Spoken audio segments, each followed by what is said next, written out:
I want to thank everybody for coming. It's your enthusiasm that drives the race program forward, drives the sale of Corvettes, and keeps people like me from having to seek honest employment. So thank you for being here. I'm not going to stand up in front like the other presenters did because the remote advance for the photos doesn't work on my computer. So I also don't want to block anybody's view of the photos because the photos I'm going to present are really what's most interesting to you, not my pretty face. These photos have actually never been seen before. Back in 2000, 2001, I was still shooting film. So it was a lot harder to distribute the photos back then. And if they had been sent out, these photos that I'm going to show today, I wouldn't have them today. So the only reason I have them is because they weren't sent out to the magazines and to GM and to other consumers of the photography. So you are seeing today photos that have not been seen before, and some of them I never saw before until I got them together to make this presentation. So without further ado, I'm going to start here with an image that is not obviously from Daytona in 2001. This is Le Mans this year, and this is the photo that Doug mentioned last night. Jordan Taylor crossing the finish line at Le Mans with the car practically on fire. And I just want to start by saying this never quit. We will get it done no matter what. Spirit is what drives the team forward, and it's your enthusiasm and your support of the team that drives the team forward. So again, thank you for being here. I'm going to start not with the Daytona 24-hour race in 2001, but with that Thanksgiving week Sebring test that Andy mentioned. And that was my introduction to Dale Earnhardt, senior and junior. At that point, I had been with the team for several years. I was there since '97 when they started testing. So it was still kind of new to me. And I knew, of course, who Dale Earnhardt was. I was not a NASCAR fan or stock car racing fan. So I was not, enamored of the sport in that sense, but it was still a huge deal to have the Earnhardts come on board. So this was the very beginning. The team was set up at Sebring for the test that they do every year, and they were there to test. They were also there to introduce the Earnhardts to the cars and to the team, and this is how it began. They just showed up and met the drivers first. Obviously, as you heard, they were already familiar with Andy Pilgrim and had tremendous respect for Andy and for the program. The program had found its footing the year before, achieving the first victory at Texas in 2000. And by the end of 2000, it was clear that Corvette Racing was going to be a dominant force moving forward. So Doug Feehan said, let's, get this going. Why don't we start by everybody around, every member of the team, just say who you are and what you do. So one by one, they went, I'm Gary Young, I'm the right side tire guy, I'm Dan Binks, I'm the crew chief for number 3, blah, blah, blah, blah. And one by one, they got to Charlie. Charlie said, I'm the tire man and I'm the body work guy, I take care of the body work. There was a pause. Dale Earnhardt Sr. said, oh, Charlie, you and I are going to be good friends. that sort of set the tone. It kind of broke the ice and said, well, this guy's got a sense of humor. After all the introductions, Dale Sr. spoke, and I have a quote here. I had a tape recorder going. So I'm just going to read quickly some of what he had to say then. He said, well, guys, this is something that I've been wanting to do for quite a few years, but until the right opportunity came along, I was hesitant to do it. I want to assure you, we're here to learn and to be a part of this team, to just be a part of the team and to try to be a competitive part of this team. I'm totally green at road racing at this level. I'm excited about racing with Andy and Ron and these guys, and we're here to learn. We want to learn and be a part of this team. We are, now he's speaking on behalf of his son as well, we are not special. We don't want to be treated as special. We're the rookies. We're used to getting hollered at. We're here to learn, and if we screw up, you have to holler at us. I dreamed a long time about doing this. We've talked about doing it. Now we're finally doing it. Don't treat us any differently. Holler at us if you need to. And that set the tone for their experience with this team. Dale Earnhardt, as if you're NASCAR fans, you may know this, he started with nothing. He came from a poor family. He said later on, I didn't know we were poor. We always had race cars around, and I thought the only purpose of money was to buy race cars, so I thought we were rich. His father was a race car driver, a successful one, Ralph, but he raced at a time when there was no money in the sport. You went broke being successful. Dale Sr. started on dirt tracks in and around Kannapolis, North Carolina, where he's from, and he rose from nothing, from the dirt, literally, to be the most successful stock car racer in the world. And like other superstars, Muhammad Ali, etc., he was known around the world. He was the most successful, he will probably always be the most successful stock car racer in the world, and on this day, he was a humble rookie. And that just really said something about his character, and it made the team feel very good, that they didn't have to kiss his butt. They were not in the presence of a prima donna. They were in the presence of a racer who wanted to learn and wanted to race. That's, on the left side, that's Frank Freon and Kelly Collins. So after the intros and Dale's remarks, he walked away, and you could just see the glow on his face, and the team went back to work. And from then on, it was just learning the car, learning the routine, trying to get a grip on, how this all works.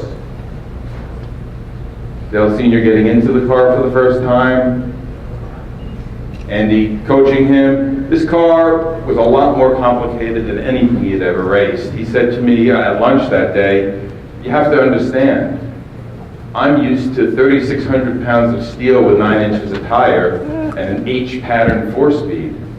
This is a new car for me. That's Dale Jr., obviously, and showing him the ropes there is John Rice. John, now retired, was the GM powertrain engineer assigned to Corvette Racing for a lot of years. He was in charge of the engines. The famous open-face helmet. They shared that helmet at this test, I think, because it was, once it was set up with the mic, they just swapped it back and forth. That's Ken Brown. Ken Brown was another GM engineer. He was the, I think, the engineering manager from GM Racing. Is that right, Doug? Now, what I like about this photo is you can see the focus on that face. They were there to win. It was that simple, both of them. And this is what we did for 2 days. In and out of the car, the engineers, support people from Goodyear, I think Bosch Electronics and others were there.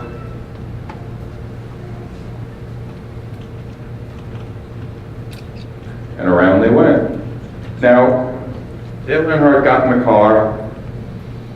You heard his introduction to Sebring. He'd never raced there. He beat the crap out of Andy Pilgrim street car for a lap.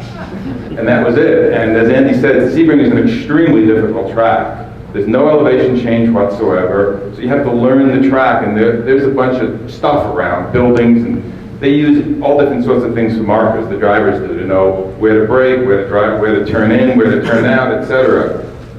He got in the car, and by his third lap was running 2:02s, which at that time was a competitive time around Sebring. And afterward, Andy Pilgrim had 3 words to say about that. Impressive. Bloody impressive. Just more photos of the car. Now you notice this is the number 4 car. The number 4 car became the number 3 car for Daytona just to honor Dale Earnhardt's number. So this was the number 3 car in the race, and the car you see here today.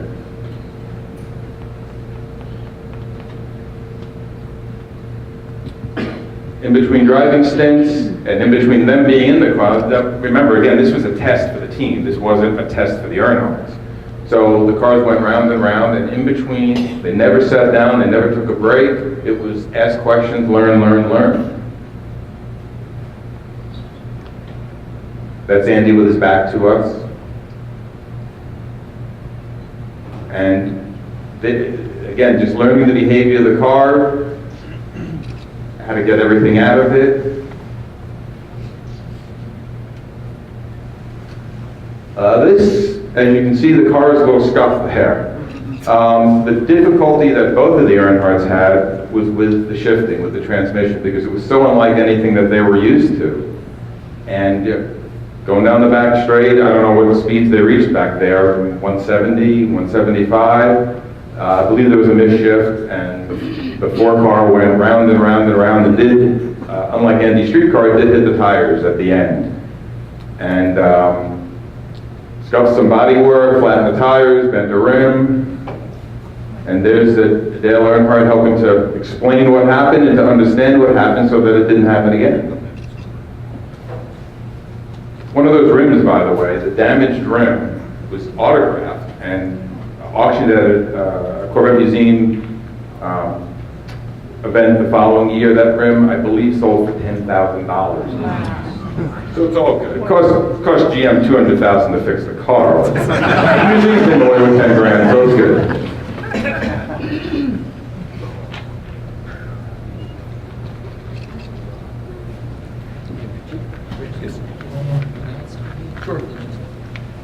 I just want to add something that you guys may have not noticed, that Kelly Collins was my regular teammate. And I had talked to Dale before the Sebring test to say that he should consider having Kelly as part of the team. Those of you that have what they call the clean models, the clean model cars, you'll notice the clean one only has 3 names on the roof. Kelly's name is not on the roof. That wasn't a mistake. When we introduced the car at Mooresville, it was 3 names on the car, Dale, Dale Jr., and myself. Kelly wasn't part of it, but I talked to Dale and said, you know, for the 24-hour, it could rain like crazy. I said, let's consider, and Dale was like, well, okay, I'll meet you guys, see if I like it. You know, like that kind of deal. And it really was like that. And I was like, yeah, you'll like him, he's fine, he's a good guy. And so Kelly was not in his race suit because Kelly was kind of there to just introduce himself to Dale Jr. and Dale and just be there. And after that, Doug can verify all this, after that, then Kelly was on the team because, you know, it was okay. And I knew it would be, but, you know, Dale had in his mind that the 3 was going to do the race. But once he kind of figured, he's a smart guy. He just needed to think about it, and he realized that, you know, Judy had never been in the rain. So here's Doug right now. Go ahead. We can't let this opportunity pass without elaborating on the story. Because Dale came to me and said, what's up with this 4-guy thing? You guys race with 3 guys. I said, Dale, I said, I understand, but I said, it's Daytona. I said, it's a very active race car. You know, it can get really, really hot. I think it's a good idea that we have 4 guys to start with. I said, that takes the pressure off. You can focus on what you're doing. I said, it can be pretty grueling out there, this 24-hour racing. I said, you know, you're in the car for 1, 2, sometimes maybe 3. Doug, I raced the Charlotte World 600 all by myself.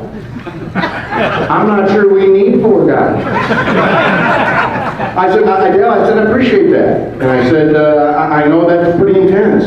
But I said, I think you're going to find this a little bit different. And we were at Daytona testing while we're having this conversation. I said, let's get through this test, okay? And at the end of this test, you think 3 guys is a good idea, we're going with 3 guys. I said, but let's evaluate it when we get done. He said, that's fair, you got a deal. So we show up for the Daytona test, and it was uncharacteristically hot. It was like 92 degrees it was late December, early January. And so we're running, Andy gets in the car first, he gets it shook down, everything looks okay. It's Dale's turn, he gets dressed, he gets in the car, he's running around there. Car will run almost an hour on a tank of fuel. At about the 40-minute mark, we get something over telemetry that suggests we want to look at the car because we don't want anything happening to the car at that speed at Daytona with Dale in the car. He may not recognize what's going on. So we call him in. So he comes in, pulls in, he climbs out of the car, and it's hot, and he looks hot. He looks really hot. He comes over, I'm sitting on the wall, he comes right over, he sits down next to me. He He's got a cool towel around his neck, helmet's off, drinking a bottle of water. He's not saying anything, I'm not saying anything, I'm looking over at him. He looks over at me, he goes, "Doug?" I said, "Yeah." He says, "You know that idea of 4 drivers?" I said, "Yeah." He says, "I think it's a pretty damn good idea." He says, "I gotta get my ass back home and get to the gym." So that's how we finalized the 4 drivers in that car.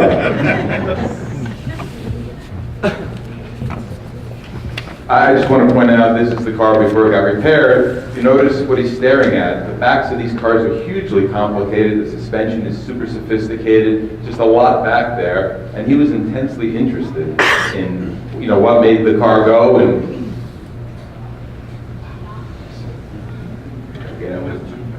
the damage. Yeah, that was Junior. That was his correct? Yeah, that was his correct, sure. He also had some trouble with the ship. Yeah, absolutely.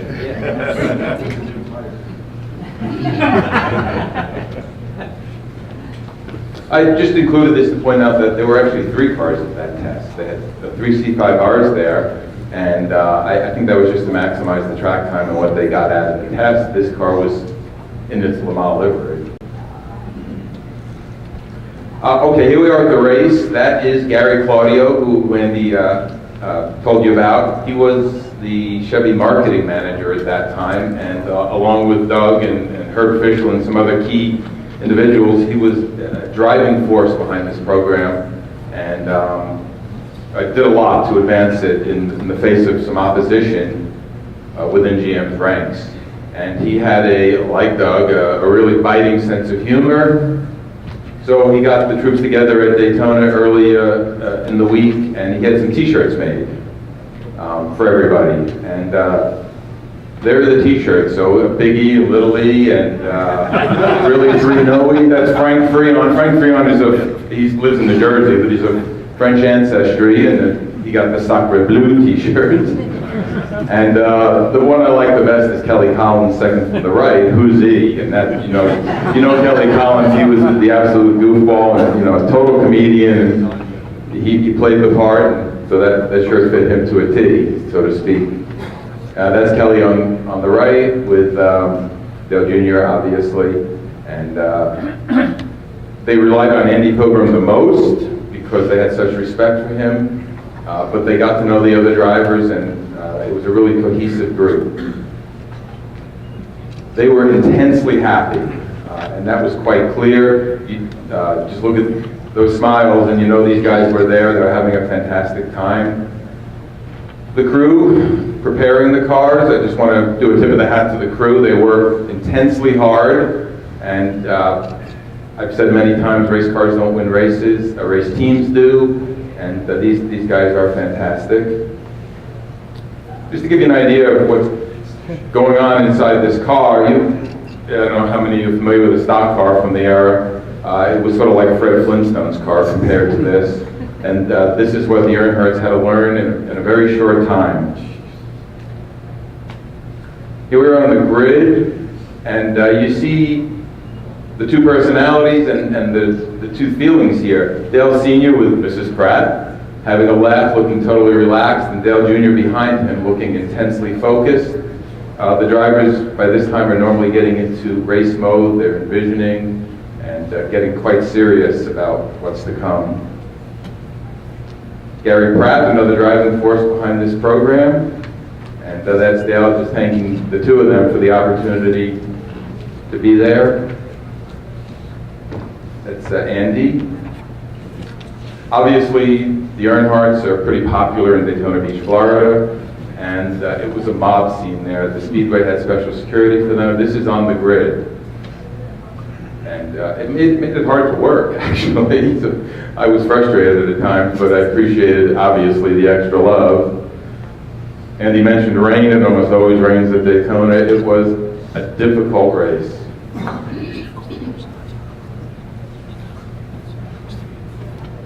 Yeah, that's right. This is the 3 car. Normally, that became the 2 car to allow the Earnhardts to race with number 3. And that is the 3 car. this went on and off for most of the race. Yeah, 14 hours of rain. And it was cold. Yeah, it was. Didn't you have to, was it the moment you had to drill holes in the floor because there was an electrical problem with the car? No, that was a It wasn't Daytona. Again, the dedication of the pit crews.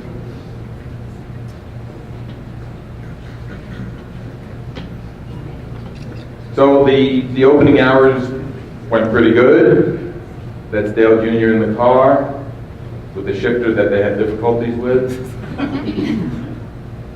The two of them didn't go run off and hide in the motorhome between stints, and this is generally true of Corvette drivers as a whole, and it's testimony to the team and to the spirit that they have. There's an armada of high-end motorhomes at these races, and a lot of the drivers disappeared. And Corvette Racing's had a few over the years. They're in the car or they're gone. These guys are there constantly, and you just see the concentration.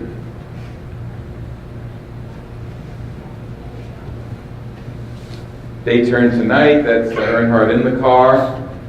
Things are going pretty smoothly. The two cars together.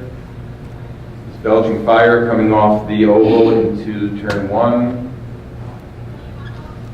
Cars ought to have lights. If the headlights die, you have to come in and fix them. The right side light went out on the 3 car, the left side light went out on the 2 car. That's the 2 car, the eventual overall race winning car, side by side with a Ferrari 333 SP, sports racing prototype. I want to say something about the competition at Daytona this year. As we now know, everybody knows, the 2 car was the overall winner, the 3 car came in second in class and 4th overall, I believe. They had competition there. They had serious competition. Ferraris, Lolas, Riley and Scott Mark IIIs, which went on to absolutely dominate Grand Am racing in the prototype ranks. And a repeat shows you that everything that goes around comes around. There's nothing new under the sun. The GTS class cars, which were supposed to be production-based cars, had their fair share of, not so, Ford GT-like, not so production-based cars. Saleen S7Rs, which was a purpose-built, car built to the rules, but very closely resembled a prototype. The championship Dodge Vipers in the hands of a privateer team. Porsche GT1 Evo. The GT1 Evo was designed and built to win Le Mans overall, and in fact it did. I have a Swiss friend who said, well, after Le Mans, they had nothing to do with them. They didn't fit the rules in America, and they were basically scrap iron. Well, Porsche convinced the folks at Daytona to turn it into a GTS car. So they added some weight, and all of a sudden the sports racing prototype was in the GTS class. So the competition was quite fierce. They didn't execute, they broke, they crashed. It was cold, it was wet. I'm going to move a little quicker because I'm short on time. The 3 car would have been there to fight for the overall win at the end, but for 2 problems, they broke some axles. This is an axle change in the middle of the night. And that's unfortunately the gearbox on the ground there. I think the shifting problems put a little too much stress on the gearbox. The team changed that gearbox, and you were allowed to change the gearbox back then. They changed that gearbox in the wet, on pit lane, in the dark, in 14 minutes. This kind of symbolizes the difficulty some of the other teams had. And this is not just after the accident. These cars battered each other, and they ran out of bodywork, and they just kept racing. That is the Dyson Racing Riley and Scott behind the 3 car. That car led the race much of the time. It had a Ford 6-liter V8 and a very lightweight prototype car, very well-designed, well-built prototype car. I think in the opening hours on Sunday morning, the engine came apart. The crankshaft actually broke into 3 pieces. Well, it's Ford, you know how that goes. Sunday morning, the 3-car, you can see the toll there, the fender's busted, the car is all beat up in the front. It is a very, very difficult race.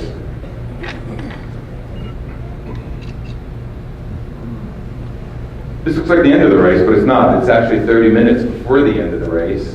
The 2-car ran like an absolute watch. Never missed a beat, no accidents, and they were, by 12:30 p.m., a half hour before the race was to end, they were so far ahead of the competition they could come in and take a break. The gearbox temperatures were elevating in the car, so they were a little bit concerned about that. They gave it a chance to cool off, and everybody's standing around, and I said, well, gather behind the car, we'll do a quick team photo. I don't know how that worked. I mean, normally you're allowed, whatever the number was, eight crew members over the wall or something. But they weren't working on the car. Yeah, so gather around. Why waste the time? Ron Fellows sitting there, he took the checkered flag, he knew what was coming, he was going to be the overall winner at Daytona along with his teammates, and that is the checkered flag shot. The post-race celebration. And this was obviously the GTS class podium. You see Andy all the way on the left. He was afraid of the champagne, apparently.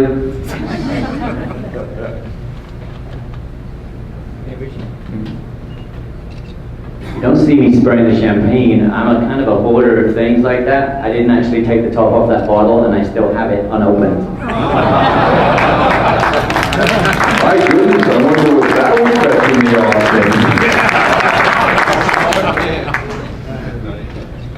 Post-race, you notice the Grand Am tech official there watching them. They drained the fuel, and the cars had to go through tech inspection. Daytona Beach, there's a lot of sand on that track, and this is what the cars look like after 24 hours. This is a portrait of the photographer as a young man. I just want to, this was my 4th 24-hour race, and I stayed up the whole time. I thought, well, I want to feel what the team feels, and I was young and full of energy. This year's Le Mans was my 36th 24-hour race, and I've still never slept. I'm up the whole 40 hours, and I just want to bookend here where I began, which is to say thank you to all of you.